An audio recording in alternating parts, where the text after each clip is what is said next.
நம்ம என்ன பார்க்க போறோம் அப்படின்னா எண் கணக்குகள் தான் பார்க்க போறோம்.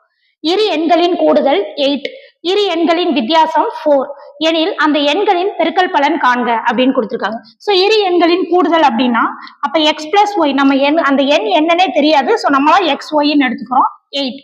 அடுத்து இரு எண்களின் வித்தியாசம் எக்ஸ் மைனஸ் ஒய் 4.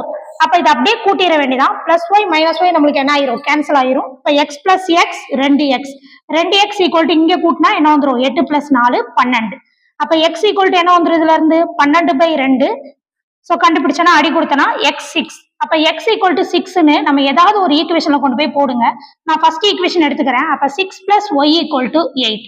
அப்போ y ஈக்குவல் டு 8, இந்த பிளஸ் 6 இங்கிட்டு வரல என்ன ஆயிரும், -6. அப்ப 8 + 6 போச்சுன்னா நம்மளுக்கு 2. ஸோ எக்ஸும் ஒய்யும் கண்டுபிடிச்சாச்சு. ஆனா இதுக்கப்புறம் நம்மளுக்கு கணக்குல என்ன கேட்டிருக்காங்க, அவற்றின் பெருக்கல் பலன். அப்ப ரெண்டையும் சேர்த்து மல்டிபிள் பண்ணிட வேண்டியதான். எக்ஸுக்கு 6, ஒய்க்கு 2.